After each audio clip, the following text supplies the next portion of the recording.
दोस्तों, आज की कहानी हरियाणा शहर के गुड़गांव की है।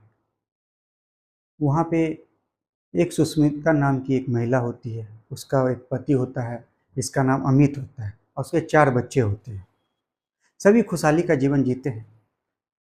वो सुष्मिता जो होती है वो देखने में निहायत ही खूबसूरत होती है। उसकी उम्र तकरीबन 45 साल की होती है, लेकिन देखने में वो 30 साल की लगती है। बहुत ही खूबसूरत, जिसके कारण उसके आस पड़ोस के जो भी लोग होते हैं उसे गंदी निगाह से देखते हैं और बहुत मनचले होते हैं जो उस पे थोड़ा टोन भी मारते हैं। वो महिला होती है और वो उसका जो पति होता है वो एक नंबर का शराबी होता है। वो हमेशा सबसे झगड़ा ही करता रहता है। और आज की जो कहानी है इसे आप सुन के आपके पैरों तले की जमीन खिसक जाएगी।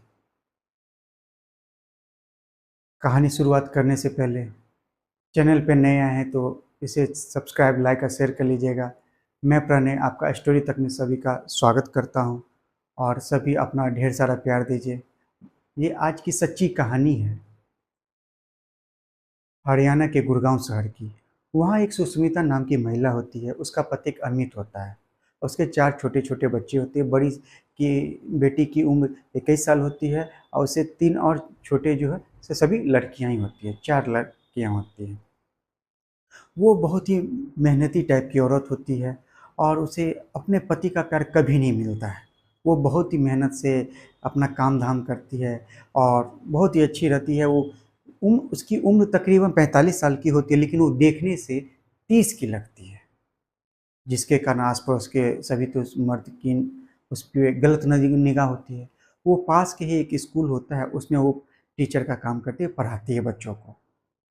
एक दिन क्या होता है, कुछ दिनों के बाद जो है वहाँ एक सुमित नाम का एक टीचर आता है जिसकी उम्र तकरीबन 30 साल की होती है और वो 6 फुट का होता है, हट्टा कट्टा जवान होता है। और ये जो सुष्मिता होती है उसकी नज़र उस पे आती है। उसे वो दिल दिल में पसंद करने लगती है और उसका जो लेकिन वो कुछ उसे कुछ कह नहीं पाती है। इधर इसका जो पति होता है, सुष्मिता का पति, वो उसे प्यार तो करता ही नहीं है। और जब भी घर वो स्कूल से आती, काम वाम करके आती, तो उससे सिर्फ झगड़ा करता और उसे परेशान करता, मारपीट करता। और उसे वो अपने पत्नी का वो सुख भी नहीं देता, जिसे एक हर एक पत्नी की एक इच्छा होती है, उसको वो पूरा कभी नहीं करता। उसके मन में कहीं ना कहीं ये वो सुख दबा हुआ था। अब वो जो स्कूल में वो सुमित नाम का लड़का होता है उसे वो देखती है, तो उसमें वो उसका मन का जो है भाव जाग उठते हैं और उसे वो चाहती है कि काश वो उससे प्यार करे, उसे मिले। उससे उसी के साथ बैठना बात करना बहुत अच्छा लगता है। और वो खूब उससे अमित भी सुमित भी उससे बात करता है, सुष्मिता भी एक दूसरे से बात करते हैं। लेकिन ये स्कूल में अनजान रहता है, बात विचार होता है, बहुत अच्छा इन दोनों का संबंध हो जाता है और कभी आना जाना भी रहता है। जब इन लोग का संबंध बहुत अच्छा हो जाता है तो एक बार क्या होता है कि सुष्मिता जो होती है उसके घर पे कोई नहीं होता है, तो वो सुमित को फ़ोन करती है और कहती है कि मेरे परिवार में कोई नहीं है, सो तुम आओ, मैंने तुम्हारे लिए खाना बनाया है, आज यहीं खाना। सुमित भी कहता है चलो अच्छी बात है, वहाँ जाता है। चाय पानी होता है, खाना पीना का होता है। और जब खाना पीना का होता है तो वो कुछ उससे कुछ दिल की बातें करने लगते, कुछ इधर उधर की बात करने लगती है। पता नहीं जाने कब उन दोनों के कदम बहक जाते हैं। सुमित को भी ये बहुत अच्छा लगता है। आज वो लोग जो है सो एक दूसरे के प्यार में खो जाते हैं और कुछ ही पलों में दोनों निर्वस्त्र हो जाते हैं, पूरी तरह नंगे हो जाते हैं।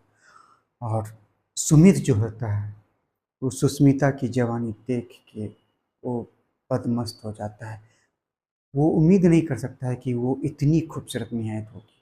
उसके बाद उन दोनों ने बेतरीका ढंग से संबंध बनाए, जिस जो सुख सुष्मिता का पति उसे नहीं देता था उसे सुमित ने दिया और उसे चरम सुख मिला। और बहुत ही चीख उसकी निकल जाती थी।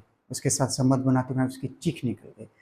कम से कम एक डेढ़ घंटा उसके साथ उसने संबंध बनाया और सुष्मिता को आज पहली बार चरम सुख प्राप्त हुआ, जिसके कारण वो बहुत खुश हो गई। उसके बाद ये जो है सिलसिला हमेशा चलता रहा। जब भी स्कूल में मिलती थी बात विचार होता ही था, और जब भी उसके घर पे कोई नहीं होता तो सुष्मिता सुमित को अपने घर बुला लेता, उसके साथ संबंध बनाती। एक दिन सुष्मिता जो है सो सुमित से कहती कि क्या करें, अब मैं तुम्हारे बगैर नहीं रह सकती, मैं चाहती हूँ कि तुम मेरे साथ ही रहो। तो उसकी एक बेटी होती है जिसकी उम्र रंजना नाम की बेटी होती है, जिसकी उम्र तकरीबन 21 साल की होती है। तो सुष्मिता ने सोचा कि मैं तुम्हारी शादी अपनी बेटी से करा देती हूँ, और उसका तुम मेरे दामाद बन जाओगे, फिर तुम मेरे साथ ही रहोगे। तो सुमित ने कहा, सोचा उसके मन में आया तो क्या दिक्कत होगा, सास भी मेरे साथ रहेगी और उसकी बेटी भी रहेगी। वो तैयार हो गया। लेकिन इधर जो सुष्मिता की जो बेटी रंजना थी और उसका बाप था, वो इस शादी के खिलाफ थे। वो दोनों इस शादी को नहीं चाहते थे कि रंजना की शादी सुमित से हो। तो फिर रंजना को बहुत गुस्सा आता है। कुछ दिनों के बाद तो ये चलता रहता है, लेकिन फिर रंजना सुष्मिता जो है सुमित से कहती है कि देखो, अब मैं बर्दाश्त नहीं कर सकती, मुझे तुम्हारे साथ रहना है। उसने एक खौफनाक प्लान बनाया और एक रात वो सुमित को फ़ोन करती है और कहती है तुम मेरे घर पे आओ, और आज हम मेरे पति का काम तमाम करना है, उसका मर्डर कर देना। सुमित भी उसके प्यार में अंधा हो चुका था। वो आया और जैसा कि वो चाहती थी, दोनों मिल के उसका गला दबा के उसके पति अमित का खून कर देते हैं। और फिर वो दोनों सो जाते हैं। सुमित अपना घर चला जाता है, ये अपना सो जाते हैं। सुबह जब होती है तो उसकी बेटी चीखने चिल्लाने लगती है, चारों बच्चे चीखने चिल्लाने लगते हैं। तो आसपास के पड़ोसी आ जाते हैं, उसके पत्नी रोने लगती है। फिर पड़ोसी सब आते हैं तो क्या तो इनका खून हो गया है, मर्डर हो गया है, कैसे क्या हो गया। तो पुलिस ने इनका खून हो गया है, मर्डर हो गया है, कैसे क्या हो गया। तो पुलिस आती है, फिर उसके बाद जो उसका पोस्टमार्टम कराया जाता है। जब पोस्टमार्टम का रिपोर्ट आता है तो उसमें ज़ाहिर होता है कि इसका ये ऐसे नहीं मरा है, इसकी गला दाब के हत्या की गई। पुलिस ने छानबीन की तो फिर उसकी पत्नी का जो कॉल रिकॉर्डिंग निकाला जाता है तो उसमें पता चलता है कि इसका एक सुमित नाम के शख्स के साथ इसका बहुत रोज़ाना बात होता है, बहुत लंबा बात होता है।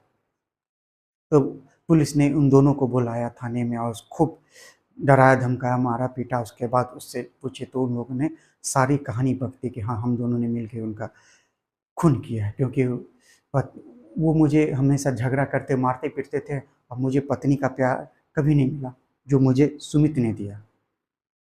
तब पुलिस वाले ने उस पर चार्जशीट दायर किया, एफआईआर लॉन्च किया, उसके बाद दोनों को जेल भेज दिया। और आज वो उनकी बच्चियां अनाथ हो गई हैं, चाहे कि पत्नी जेल, पिता मर गया। तो आज की कहानी से हमारा यही उद्देश्य है कि ना किसी को ठेस पहुंचाना, ना किसी को दुख पहुंचाना है। बस यही समझाना है कि आप जहाँ भी रहें संभल के रहें, सतर्क रहें। अपने सिर्फ हवस को मिटाना, अपने सिर्फ गलत तरीके से अपने संबंध को बनाना ही सही नहीं होता। आपको ये सोचना हमेशा पड़ेगा कि आपने सही काम किया है या गलत काम किया है। आप अपने जीवन में आगे बढ़े और सही राह पे चले, और कामयाब बने। तब तक मिलते हैं नेक्स्ट एपिसोड। तब तक जय हिंद, जय भारत।